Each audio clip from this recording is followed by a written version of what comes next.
Shalom, everyone. We have a imperative message today. We're going to go into the writings of the Apostle Paul. The New Testament is composed of letters to churches written by the Apostle Paul. So it's a very prominent doctrine or prominent influence in the New Testament. The Christian church is based and founded upon the Apostle Paul, his writings. And contrary to what any of you want to believe, it's not founded upon the gospel of Christ. It's not founded upon that. It's founded upon misinterpretations of the letters of Paul. That's what it's founded upon. And I'm going to show you how the Most High purposely put a spirit on Paul to write his letters in a format that would be a stumbling block to those in the last days. It would be a dividing factor to those that would get into the kingdom of heaven and those that would be that would go into the lake of fire. And a lot of people are going to fall into this trap. I'm going to show you how exactly he did this and why he did this. And it's going to be very clear by the time we go through this lesson. So I'm going to need you to follow me and be attentive. I'm going to need your ears to be attentive. You're going to have to pay attention and follow me. We're going to start from the beginning or near the beginning, and then we're going to work our way up and push to the letters of Paul. And I'm going to show you how the Most High always put traps everywhere. He always put traps to find out where your heart is. And with the letters of Paul, it has nothing to do with his letters per se. It has everything to do with your heart and how you are going to try to interpret his letters to do your will or to do the Most High's will. That's what we're going to find out today. So I'm going to need you to stick with me and push through. I'm Brother Yarashalam. This is the Bible Unlocked, the trap of Paul's epistles. Deuteronomy 8 verse 2. And thou shalt remember all the way which the Lord thy God led thee these 40 years in the wilderness, to humble thee and to prove thee, to know what was in thine heart, whether thou wouldest keep his commandments or no. So the Most High is saying right here that he had the children of Israel wander in the wilderness 40 years on purpose to prove them, to see if we would keep his commandments or not. He had the children of Israel wander in the wilderness on purpose for 40 years. It don't take 40 years to walk from Egypt to the land of Israel. It does not take 40 years to walk from that small stretch of space. So the Most High did this on purpose. It was a test. When it says prove thee, that means to test you, to see what you were going to do in different circumstances, to see if you would keep my commandments or if you're going to go off and go do your own thing. That's what the whole reason that's the whole thing behind the 40 years was. To see if you were going to keep some commandments that I gave to you, or if you're going to go off and go worship somebody else. What did we do? We brought out the golden calf, start worshiping that. We start complaining in the wilderness. So this is what happened as a result of that. Follow me. Deuteronomy 1 verse 34. And the Lord heard the voice of your words and was wroth, and sware, saying, surely there shall none of these men of this evil generation see that good land, which I swear to give unto your fathers. So the Most High said, none of the generation, he's referring to the ones that came out of the land of Egypt, the 600,000 souls plus that came on foot out of the land of Egypt. He says, none of these people are going into the land. Why? Because we were complaining. We were not keeping God's commandments. We wanted to follow other gods in our heart. We still had the gods of Egypt in our hearts. Save Caleb, the son of Jephunneh, he shall see it, and to him will I give the land that he hath trodden upon, and to his children, because he hath wholly followed the Lord. So the Most High said, Caleb, he's coming in. Caleb was one out of the two that from the original stock that came out of Egypt that made it into the land of Israel. Because Caleb, he kept the commandments. He didn't go off and do his own thing. He stuck within the guidelines. He didn't fall for the trap. Remember, the 40 years in the wilderness was that was a test. Caleb didn't fall for it. Also the Lord was angry with me for your sake, saying, thou shalt not go in thither. But what happened to Moses? He didn't even make it into the land of Israel. Moses did all these miracles. He did all this work to get the children of Israel out of Egypt. And guess what? All that because he didn't endure to the end. That's why the scriptures tell you he that endured to the end. Moses didn't make it. He made it close to the end, but he disobeyed the Most High. He did his own thing. And for that, the Most High had him go up on a mountain. He said, look to the east, the west, the north to south. He said, look at all this beautiful land. Guess what? You're not going in. That's what he told Moses. Moses just got to see the land with his eyes, but he didn't pass the test, so he didn't get to go in, as great as he was. But Joshua, the son of Nun, which standeth before thee, he shall go in thither. Encourage him, for he shall cause Israel to inherit it.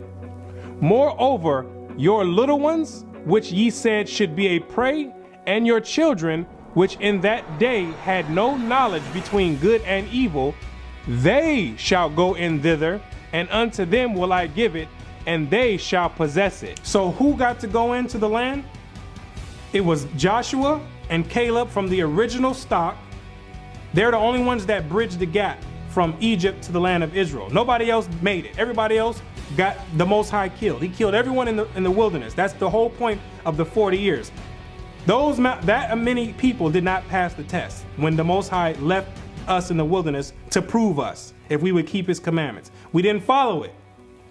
But he let the new generation, the ones of those that came from Egypt that had kids, he let all their kids come into the land with Joshua and Caleb. So now we're coming into the land with a new generation of people. And now we're going in there to possess it. And watch how the Most High still going to have a test for these people that go in. Nobody is left without a test. It's all a test to see where your heart is going to be at. So watch what happens next once we get into the land with this new generation of people. Judges chapter 3 verse 1. Now these are the nations which the Lord left to prove Israel by them. The Most High, when we came into the land of Israel, we were knocking off nations left and right. We were knocking off many nations, but the Most High purposely left nations in there to prove us, and it's going to explain as we go down. He left nations on purpose. That's why all the inhabitants of the land of Israel never got pushed out of that land. He did that on purpose. It's not that because we didn't have enough power to get these nations out. The Most High left them there on purpose to prove us or to test us. Watch.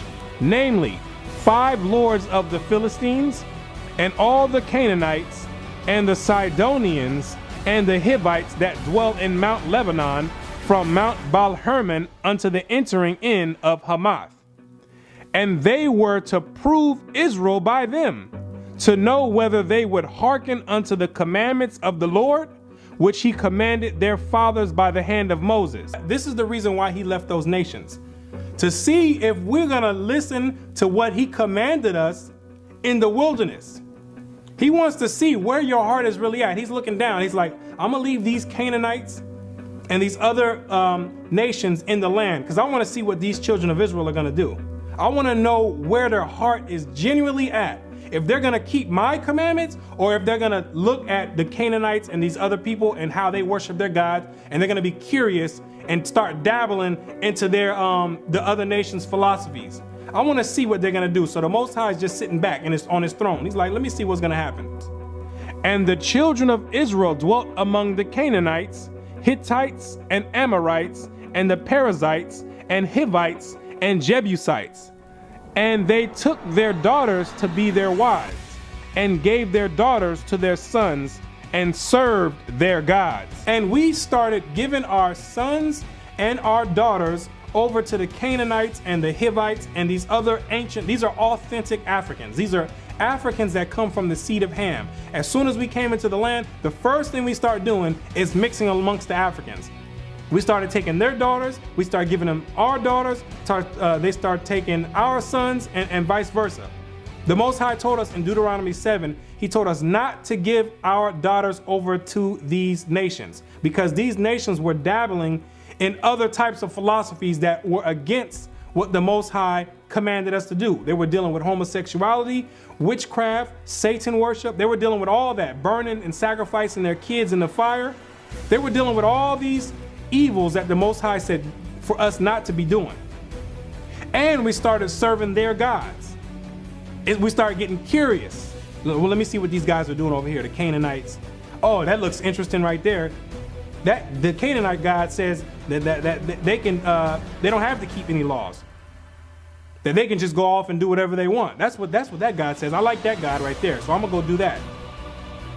Follow me, people.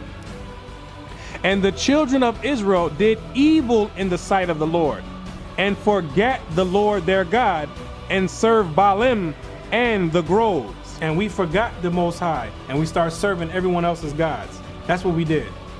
Out of curiosity, because it's appealing. All the gods of the nations have appealing gods. For some reason, we always don't want to serve the God of the Hebrews. We always want to go serve somebody else's gods. They're appealing. Like the God of Christianity, that God is appealing to a lot of our people, and a lot of people out there in the world. It's very appealing. He tells you don't have to keep any commandments. He tells you can do whatever you want. It's a free-for-all. So it's all the gods of the nations have always been appealing. Therefore, the anger of the Lord was hot against Israel, and he sold them into the hand of Chusharishathaim, king of Mesopotamia. And the children of Israel served Chusharishathaim 8 years. So since we didn't want to listen to the Most High, he sent the king of Mesopotamia to come down there and start enslaving us. This was the beginning. This is the first captivity in the land of Israel. After we just came out of captivity in Egypt. Soon as we got into the land, slavery. Because we don't want to listen. We're always trying to go after somebody else's gods, and we never want to listen to the Most High's commandments. That's how we ended up in all the various captivities, and eventually into the last captivity today, starting with in the transatlantic slave trade. That's how we ended up here, not obeying and listening to somebody else trying to move us away from the commandments. So you can see clearly that the Most High continues, he puts tests out there to see how we're going to deal with these tests, how we're going to deal with these circumstances. He always puts them out there. It even goes further, it even goes beyond this. It goes all the way back to Adam. When he made Adam, he didn't just give Adam reign and let him do whatever he wants. He gave him a choice. He put the tree of knowledge of good and evil in the midst there. Now, did the Most High have to put that tree there? No, but he put it there to test Adam to see where his heart was at. Everything is a test. He wants to see what you're going to do. He don't want to make the decision for you. He wants to see what you are going to do. What are you going to do when something that is against what he told you to do is appealing? What is your heart going to tell you to do? And what is your reactions going to be? You can see that we have always failed the test that the Most High has put out there. Always. And it gets better. It's going to show you that the Most High had more in store for us. Follow along. Jeremiah 6 verse 19. Hear, O earth, behold, I will bring evil upon this people, even the fruit of their thoughts, because they have not hearkened unto my words, nor to my law, but rejected it. The Most High said he was going to bring evil upon this people. What people? He's talking about the children of Israel. Evil upon this people because we continue to not want to listen to the Most High's commandments. It's repetitive.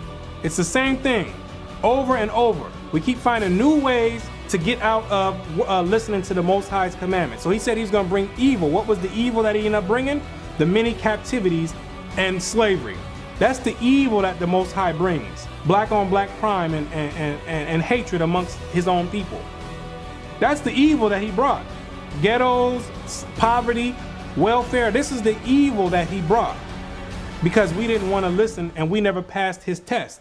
When he proved us, when he was leaving things out there, obstacles out there to prove us. To what purpose cometh there to me incense from Sheba, and the sweet came from a far country? Your burnt offerings are not acceptable, nor your sacrifices sweet unto me. The Most High didn't want any burnt offerings. He didn't want any of that because we were worshiping him with lip service, but we didn't want to keep no commandments. We were playing the role from the outer looked like we were playing the role, but within we wasn't keeping no commandments, and we didn't desire to. We wanted to follow everyone else. Therefore, thus saith the Lord, behold, I will lay stumbling blocks before this people. The Most High says, I will lay stumbling blocks. I will, referring to a future prophecy, or it's a future tense. What is a stumbling block? Is something used to keep your way to the destination where you're trying to get. So everyone's trying to get to the kingdom of heaven. The Most High says he's going to put stumbling blocks, meaning things that would be in the path to the kingdom, inside of our way. And many people are going to fall into these stumbling blocks, and they'll never get to the end or their destination. Their destination will stop at that stumbling block, and they'll eventually fall into the lake of fire. So he says he will put stumbling blocks. Watch. And the fathers and the sons together shall fall upon them. The neighbor and his friend shall perish. He says that these stumbling blocks, plural, meaning it's going to be more than one stumbling block.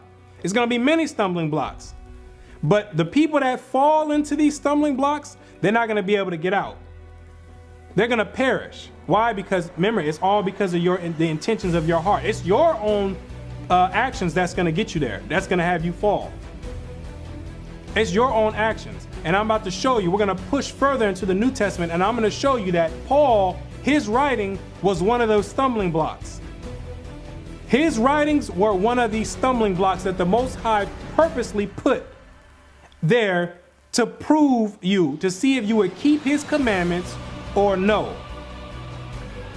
The Most High purposely put it there. I'm going to call to the witness right now, the Apostle Peter, to show you that he himself knew that the writings of Paul was a stumbling block, and it was going to be a lot of people that fall into it to their own death. Their own heart was going to deceive them into falling into these stumbling blocks. 2 Peter chapter 3 verse 15. An account that the long suffering of our Lord is salvation, even as our beloved brother Paul also according to the wisdom giving unto him have written unto you, as also in all his epistles, speaking in them of things in which are some things hard to be understood. So what is Peter telling you right now? Remember, Peter is the head apostle right now. He was given the keys directly from Christ. He's the head apostle, and he's telling you right now. He said, the brother Paul, he's writing some things in his epistles that are very hard to be understood. Meaning that when they look at Paul's letters, they're having to examine all the lines that he's writing to find out what Paul is really saying. Because on the surface, it looks like he's saying one thing, but you have to dig deep to find out what Paul is really saying. That's what he's saying. And remember, this is 2,000 years ago. This is 2,000 years ago, and they're in the same setting as Paul, so you would think that they would be able to understand Paul a lot better than someone 2,000 years after Paul. And if they're saying it's hard during that time, imagine how hard it is for people during this time to understand them. And then you got people creating a whole doctrine from Paul's epistles. Follow me. Which they that are unlearned and unstable wrest, as they do also the other scriptures, unto their own destruction. Peter says those that are unlearned, these are unlearned men and women dabbling in Paul's writings.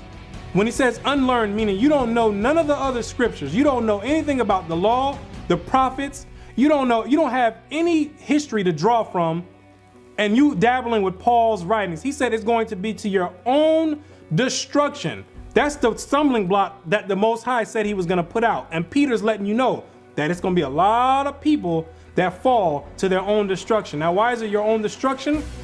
Because during the time of judgment, you're not going to come to the stand and say, let me call Paul up here to help me out. You can't call Paul to help you out and say, well, Paul said this. No, it's to your own destruction. That's why the Most High he put the Spirit on Peter to put this in his writings. So there would be no excuse. There would be no excuse. Now, is Paul, this is not to say that Paul is purposely doing this. Paul didn't purposely write the way he wrote to purposely throw people off. I'm quite sure that he didn't know that his letters that were sent to churches would be taken and put in books, and then doctrines would be created out of it. I'm pretty sure he didn't know that. I'm pretty sure that was not his intent, to blow up and be a foundation of 2-point-something billion people that will follow his writings and don't have a clue at what he's saying. What we're gonna do, I'm gonna go ready to go in and show you some of these stumbling blocks in Paul's writings, how the Most High he's gonna give you two choices with Paul's writings. Because Paul goes, sometimes it seems like he's telling you to go against certain things, but on another scripture, he'll tell you, don't go against it. So the Most High purposely put him in there to prove you, to see where your heart is at. Follow me, watch this. Romans chapter 6, verse 14. For sin shall not have dominion over you, for ye are not under the law, but under grace. This is when you see a Christian jump out of their seat hollering amen. They'll holler amen quick for this verse. Anytime you have a discussion with a Christian and they want to tell you and show you that the laws are done away with, not 100% of the time they're going to run to one of the letters of Paul.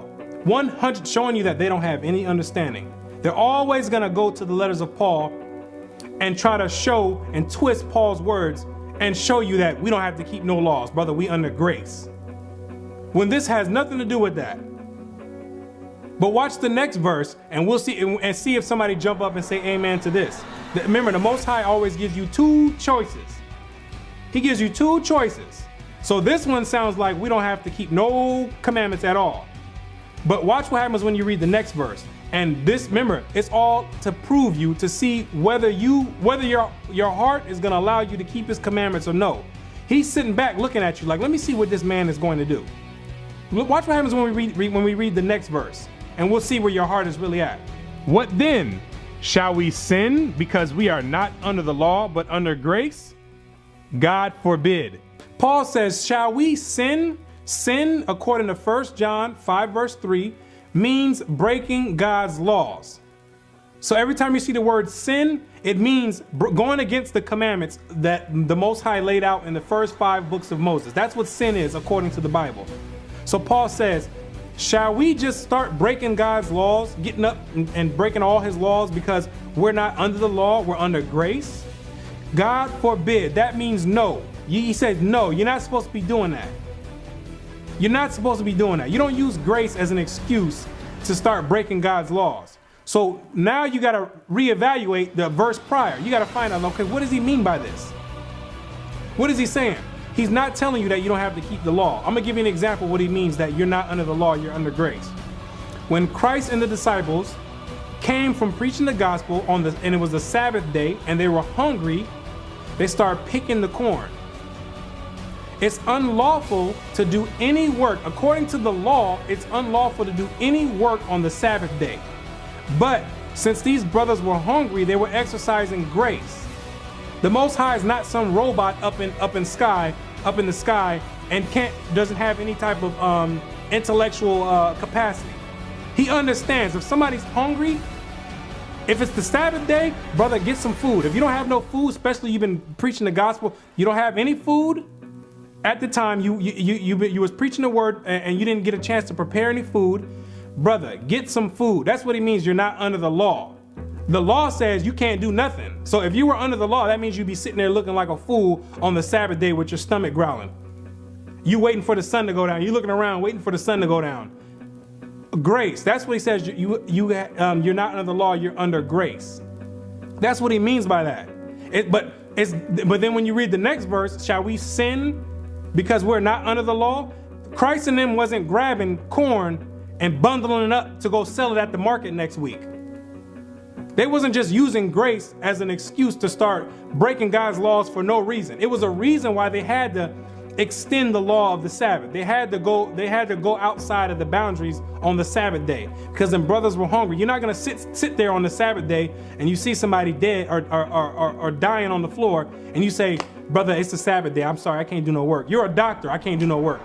I got to wait for the sun to go down. When the sun drops, then I can go ahead and help you. That's what he means. You're not under the law. The law is not made to have somebody in a cage. It's a guideline. It's a guideline. Sometimes things happen where you might have to go outside the guideline, but then you come right back in and go right back on the guideline of keeping the commandments. That's all he's saying, that you're not under the law, you're under grace. That's it. It's as simple as that.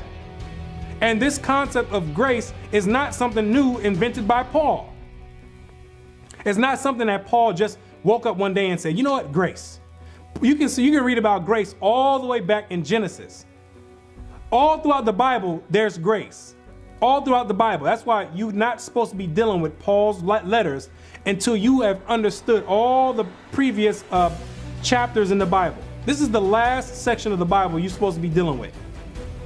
The last one. That's why Peter told you it's going to be to your own destruction. And the Most High wants to know where your heart is really at. Galatians 5 verse 17.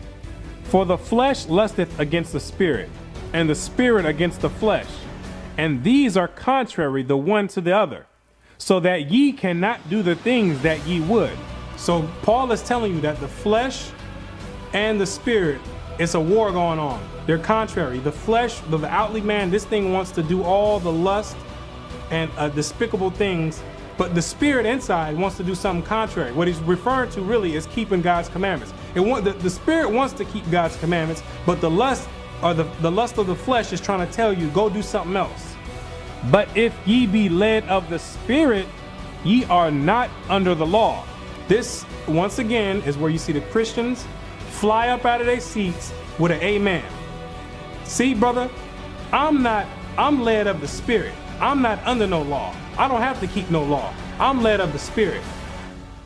Well, Brother Charles, didn't I just see you last week coming out of Chippendales, the strip club? Didn't I just see your car pulling out of there?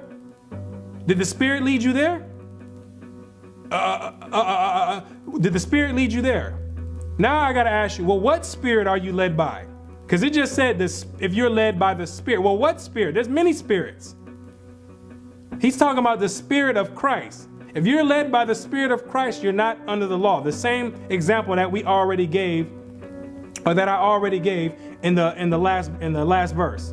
You're not under the law. The spirit of Christ is not, you're not going to be under the law. You're going to be doing the things already. Your spirit is already going to tell you to keep the commandments. So the law, you don't have to go through and just be reading laws and be bound by a law. The spirit already, if you got the spirit of Christ in you, you're going to be keeping the commandments already. Now the works of the flesh are manifest, which are these. Now Paul's about to tell you what the works of the flesh are. And you're going to find out which spirit you're led by. Watch.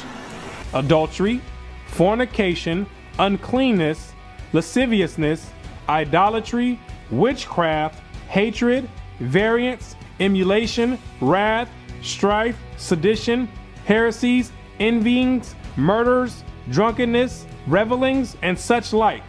Guess where all these come from, people? All these come from the law. All these come from the law. So that's telling you, if you're doing any of these things, you're not led by the Spirit. All these things come from the law. The witchcraft, all that stuff you're not supposed to be doing, dabbling in that stuff. That all comes from the law. Paul's telling you right now, if you're doing these in the flesh, you're not led by the Spirit. He's speaking in codes. Remember, he's speaking to other people that have a high intellectual capacity and they have the same, at least a similar amount of knowledge as he does regarding the law. So if you're doing this, you're not led by the Spirit. The Spirit of Christ, you're going to be keeping the commandments and you're not going to be doing these things.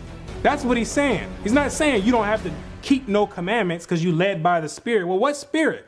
Of the which I tell you before, as I have told you in times past, that they which do such things shall not inherit the kingdom of God. Paul's letting you know, if you ain't keeping God's commandments, you can forget about getting in the kingdom of God. You can forget about it. That's what Paul's letting you know. So the Most High put that stumbling block there with the verse talking about if you be led by the Spirit, you're not under the law. He put that right there on purpose. And then he gave you a choice at the bottom of it. As you keep reading, he says, let me see which one of these people are gonna pick. Let me see what all these people are going to pick, where their heart is really at. That's what he's doing. He's sitting back looking. Most people are going to stick right at that. See, I'm led by the Spirit. I don't need to do anything else. I'm led by the Spirit, brother. I don't know about you, but I'm led by the Spirit. Yep, the Spirit got me doing, even though that spirit that they led by got them doing all kind of wickedness, all types of wickedness, they're going to tell you they led by the Spirit. And they're not going to continue reading down and getting an understanding on what this Spirit is talking about. This is what the Most High is dealing with. The Most High is dealing with stumbling blocks, and this is one of them. And there's plenty of stumbling blocks in the writings of Paul that you should not be dabbling with if you don't have a clear foundation in the Old Testament. That's what the Most High is dealing with. If you don't have a clear understanding about keeping the commandments, from Genesis all the way up to the time of Christ, everyone told you had to keep the commandments. How all of a sudden you jump to Paul and Paul preaching another gospel from everyone else? All of a sudden Paul's preaching this totally different gospel that you won't find anywhere else in the Old Testament. It's not that he's preaching a different gospel, it's that you're choosing to not want to hear to what he's really saying. And you don't have the knowledge to be able to break down what he's saying. So the Most High has a stumbling block there for you and for the rest of all the other people who are gonna get trapped in the Paul's writings. That's what he does. And it's not anything against Paul at all. Like I said, Paul is a sincere brother. He's a sincere brother. I'm pretty sure if he knew his letters would have been used at this wide of a scale, he would have not have written them the way that they were, the way that they are formatted today. He would have not have done that. So the Most High has a stumbling block out here in his letters, and there's plenty more of them that we'll go through in further lessons. But now what I'm going to show you is when you run across Paul's letters, if you're dabbling across his letters, a way that you will always be safe. There's two scriptures I'm going to bring out. You'll always be safe and you'll never fall into the stumbling block if you stick to these two scriptures when you run across something that you might not understand. Like when you run across scriptures like we just went over, you might run across these and you might just be clear and you might not understand them. Always stick to these two scriptures and you will not fall into the stumbling block that the Most High has laid out for the children of wicked men. 1 Corinthians 11 verse 1. Be ye followers of me, even as I also am of Christ. Paul's letting you know, I follow the Messiah. I'm not coming with no new gospel. This is not my own gospel that I'm creating. I follow the Messiah. So now we got to take Paul. This is clear. This is clear. So now we got to take Paul and we got to take this verse into consideration every time we read one of Paul's writings. And now we got to find out, well, what did the Messiah say? Let's go and find out what he says, because when you read the Gospels, you're going to find out it is clear. There's a lot of parables in it that people don't understand. But when Christ speaks concerning the law, he is clear about it. He didn't come to do away with no law. He's very clear. So you go to this verse, and now we go to what Christ says. Matthew chapter 5, verse 17. Think not that I am come to destroy the law or the prophets. What does think not mean? That means don't get it inside of your mind. Don't try to put my name in any doctrine teaching that the laws are done away with. That's what Christ is telling you. That's what he's telling you, because he knew people in the last days would start preaching about you don't have to keep no laws. No, don't put my name in that at all, is what he's saying. I am not come to destroy, but to fulfill. Christ came to fulfill the things that were written about him in the law and in the prophets. So if he destroyed the law or the prophets, he'd be getting rid of himself. He'd be destroying himself, because he's written all in the law and in the prophets. For verily I say unto you, till heaven and earth pass, one jot or one tittle shall in no wise pass from the law, till all be fulfilled. Everything written about Christ must be fulfilled, and it has not been fulfilled. There's prophecies about his next return. There's prophecies about him having an everlasting kingdom. There's prophecies about him taking down all the kingdoms of the world. There's prophecies about him setting up the children of Israel in a government of the kingdom of heaven. These have not been fulfilled. So he says, till heaven and earth pass, nothing is going to pass from the law. at all. These bear witness. Heaven and earth bear witness, and they're still here today. We can look up, we can look down. They're still here today. So that means the law didn't go nowhere. If you believe in Christ, this is why I say they don't preach the doctrine of Christ, because this is plain as day. This is clear as day. Whosoever therefore shall break one of these least commandments and shall teach men so, he shall be called least in the kingdom of heaven. There goes your Christian church right there. That's where y'all aiming for. A lot of you out there. This is not all this, because there's some sincere Christians out there who really want to learn. And these videos are for you. There's some that really want to learn, but the majority of them, they don't want to learn. They just want to be lawless and do their own thing and worship their own gods and just use the Bible as a cover-up. He says, I'm telling you, if you're teaching that, and you're teaching, if you're doing no commandments and you're teaching men that they don't have to keep no commandments, he said you're going to be called least in the kingdom of heaven. You're going to have a low spot.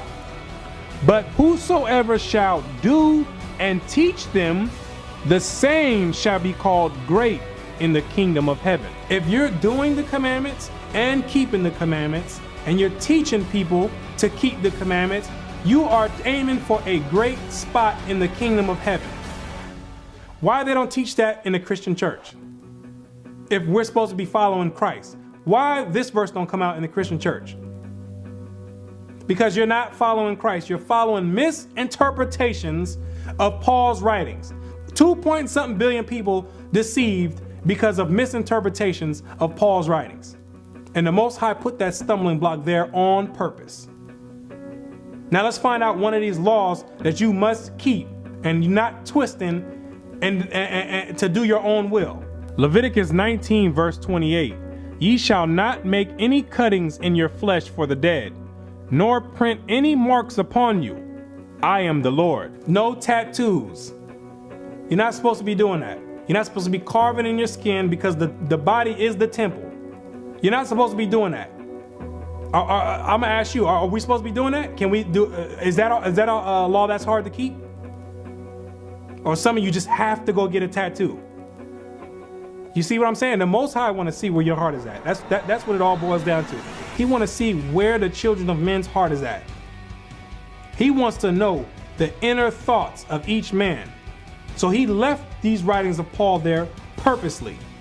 He had a spirit put on Paul to write in this format, and he want to know what each and every one of you are about. He wants to know it.